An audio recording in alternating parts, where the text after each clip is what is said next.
안녕하세요 여러분, 찌라입니다. 드디어 제가 이 영상을 올리게 됐습니다. 4월에 3박 4일 동안 대만으로 다녀왔는데 그동안 시간도 없고 너무 바쁘기도 했고 사실 100기가가 넘는 파일을 찍어 왔는데 제가 또 편집 고자거든요. 그동안 제 영상을 또 제가 편집을 못했거든요. 근데 이 영상은 진짜 도저히 제가 편집할 수밖에 없을 것 같아가지고 굉장히 그동안 못해오고 있다가 이렇게 한번 풀어보려고 합니다. 사실 제가 중국문학과 출신이어서 대륙의 다른 도시들은 많이 가봤지만 대만은 한 번도 안 가봤어요. 그런데 이번에 대만을 가기로 결심하게 된 이유는 3가지 정도가 있어요. 첫 번째, 대만에서 한국 책이 인기다? 그런 얘기를 좀 많이 들었어요. 그래서 82년생 김지영 한국이 싫어서 스텔러에 올랐다고 합니다. 그래서 대만에서 한국 책이 잘 될 가능성이 있는 건가? 라는 게 첫 번째로 궁금했어요. 두 번째는요, 대만에 골목 서점이 그렇게 잘 돼 있다고 해요. 그래서 저도 카페를 운영하는 입장으로서 한번 대만의 서점이 어떤지 궁금해서 가보게 됐습니다. 세 번째, 대만 사람들은 책을 많이 읽는다? 제가 사실 결정적으로 타이베이에 가봐야겠다라고 꽂히게 된 나우 매거진이라는 잡지가 있어요. 그래서 그 잡지를 보고 갔는데 그 잡지에 따르면 인구는 2,600만 정도? 우리나라보다 훨씬 작잖아요. 그런데도 인구 대비 출판율이 세계 2위라고 합니다. 1위는 영국이고요. 그만큼 책을 사랑하고 많은 종류의 책이 나오고 많이 책을 읽는 곳이다 라는 얘기를 듣고 그러면 대만에 한번 가보고 싶다 라는 생각이 들게 됐습니다. 제가 한 4-5편의 영상을 연재하게 될 것 같은데요. 첫 번째부터 가장 저의 최애 시리즈를 까게 되었습니다. 바로 타이베이의 오래된 서점들입니다.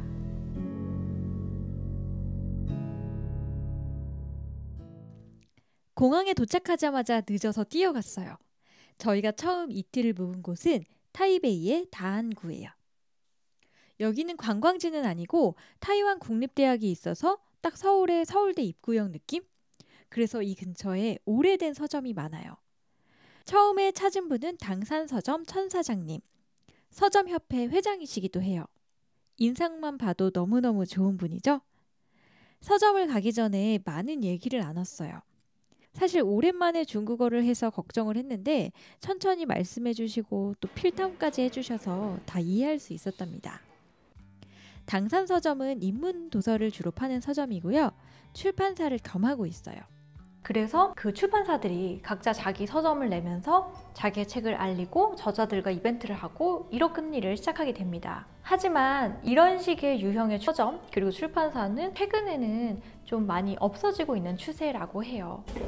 네, 여기 서점 벽에 진짜 겹겹이 붙은 포스터가 좀 얼마나 오래됐는지 그런 느낌이 나는데요. 당산서점은 풀무질 생각이 났어요. 지하인데다가 인문서점이고 또 인문활동이 많이 일어나고 있다는 점, 또 착하게 생긴 대학생들이 알바를 하고 있는 점, 그리고 이렇게 곳곳에 앉을 곳도 많아요. 보면은 여기도 의자가 있고 사실 우리가 서점에 의자 잘 안 놔두잖아요. 그래서 맨날 서서 힘들게 읽는데 이렇게 곳곳에 의자를 뒀다는 것 자체가 사장님의 배려가 정말 느껴지는 부분인 것 같습니다. 천 사장님은 이런 오래된 서점도 최근에는 많이 없어지고 있다고 하는데요. 하지만 서울에는 정말 풀무질밖에 안 남았거든요. 그래도 대만에는 이런 서점들이 훨씬 많고 타이완 국립대학교 근처에 이런 오래된 서점이 많이 남아있어서 마음이 훈훈했어요. 대만에는 한국이나 중국보다 학술적으로 양서들이 풍부해서 주변에 중국 문화로 석사나 박사를 하는 분들이 대만까지 책을 사러 온다고 해요. 특히 대만이 번체자를 여전히 쓰고 있는 건 중국의 오래된 문화를 보존하는 데 기여를 하기도 했고 또 천 사장님 말로는 대만 사람들이 대중적으로 책을 보지 않는 원인이 되기도 했다고 해요. 그런 문화적인 특징을 두루 느낄 수 있었어요. 그런데 이 사장님, 저희를 아주 작정하고 도와주시고 밥도 사주시고 구경도 시켜주셨어요. 또 차로 저희가 다음날 묵는 숙소까지 데려다 주셨어요. 원래는 광동분인데 할아버지 세대 때 대만으로 왔다고 해요. 대만에서 나고 자랐지만 집안에는 광동 문화가 많이 남아있다고 합니다. 그래서 저희에게 광동 식사를 대접해 주셨는데 정말 담백하고 맛있었어요. 이게 다음날 저를 굳이 찾아와서 이제 주셨던 자료 몇 가지 중에 하나인데요. 지도예요. 아까 아마 이쪽에 대만 국립대학교가 있고요. 그 근처로 지금 총 20개의 서점이 흩어져 있는 지도인데요. 이 구역이 되게 넓지 않거든요. 여기 있는 이제 오래된 서점이 뭉쳐서 하나의 책 지도를 만들어 놨고요. 그리고 이거는 2018 세계 열독일이라고, 그래서 이분들이 같이 가을 뭐 이쯤에 서점들이 모여있는 그런 축제를 벌이기도 하고요. 이건 제가 타이베이에서 사온 서점들, 독립서점들 모아놓은 책들인데 굉장히 오래된 서점들이 많거든요. 이게 2권이고 이제 사실 1권도 있는데, 그래서 이것들을 보면 굉장히 오래된 서점들이 잘 보존되고 있구나 라는 느낌을 받을 수 있습니다. 물론 타이베이에서도 그나마도 이제 좀 없어지는 추세에 있기도 합니다. 재밌었던 건 이 지도에 나온 서점들이 다 오래되고 특색 있는 서점이었어요. 그리고 또 한 가지는 굉장히 이들이 오랫동안 연대하면서 같이 행사를 많이 만들어 왔다라는 걸 느낄 수 있었습니다. 저희가 묵었던 학교 근처는 관광객도 그렇게 많지 않고 동네가 굉장히 조용했거든요. 이곳에 엄청나게 큰 나무가 있었어요. 제가 갔을 때 마침 꽃도 피고 있었는데요. 사실 습한 대만은 나무가 많아서 여느 동네에도 있을 법한 나무이지만 이곳의 동네 서점들은 같이 모여서 이 나무를 이 동네의 랜드마크화 했다고 합니다. 이 팻말은 함께 세운 것인데 튀어나와 있는 간판은 2층, 쏙 들어가 있는 간판은 지하 1층, 구멍으로 쏙 들어가 있는 건 사라진 서점이라고 해요. 그 밖에도 나무가 다치지 않게 이 나무 바닥 부분에 구멍을 낸 거라든지, 또 노숙자가 자지 않게 울퉁불퉁하게 의자를 만든 거라든지, 이 여러 서점들이 함께 아이디어를 내서 이 공간을 조성했더라고요. 이 동네의 오래된 서점들은 마치 하나처럼 보였어요. 여기는 당산 서점과 멀지 않은 골목 2층에 자리한 여서점입니다. 여서점은 1994년에 문을 연 중화권 최초의 페미니즘 서점이래요. 여성이 창간하고 여성을 위한, 여성을 주제로 한 서적을 판매하고 있습니다. 최근 한국에서도 심심찮게 페미니즘 독립서점을 볼 수 있지만 무려 25년 전에 이런 페미니즘 서점이 대만에는 이미 있었다는 게 좀 놀라웠어요. 여서점에는 다양한 세미나와 북토크가 열리는데 페이스북을 통해서 계속해서 행사를 알리고 있는 게 재밌었어요. 여서점뿐만이 아니라 이 대학가에 있는 많은 독립서점들은 살롱 활동을 활발하게 하고 있어요. 마치 요즘에 우리나라에서 살롱 문화가 발달하는 거랑 굉장히 비슷한 모양새였는데요. 학교를 마친 학생들의 토론회 장이 열리는 게 매우 고무적이었습니다.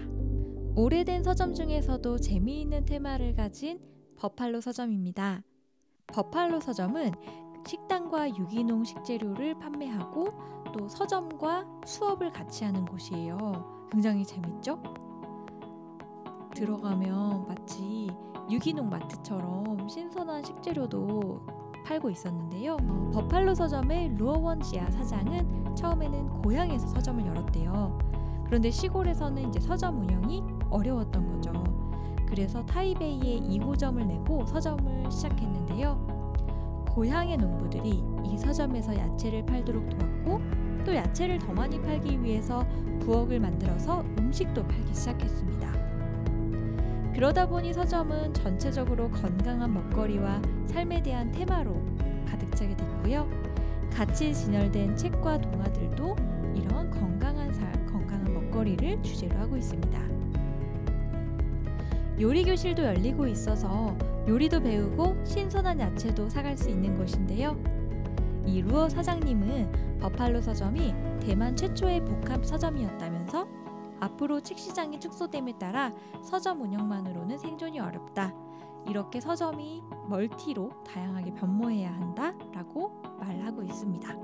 사실 타이완 대학교 중심으로 근처에 엄청 오래되고 전통적인 서점이 많은데 다 가볼 수도 없었고 저도 한 여기서 3가지 정도만 다녀오고 소개를 할 수가 있었어요.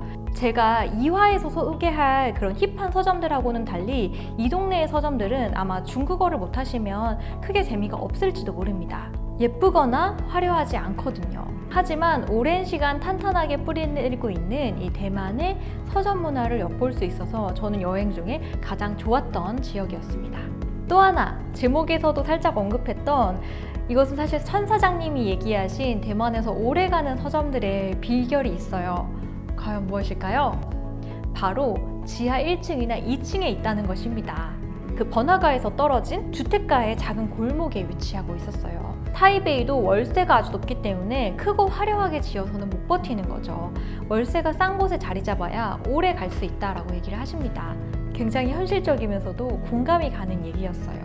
저는 다시 타이베이에 가도 이 동네를 찾을 것 같아요. 이런 서점의 향취를 한국에서는 더 이상 찾기 힘들고 대만에서도 점차 줄고 있지 않나라는 생각에 진한 아쉬움이 묻었습니다. 저는 이제 이 오래된 서점 골목을 뒤로하고 다음 화에서 힙한 서점으로 찾아뵙겠습니다. 다음 시간에 만나요.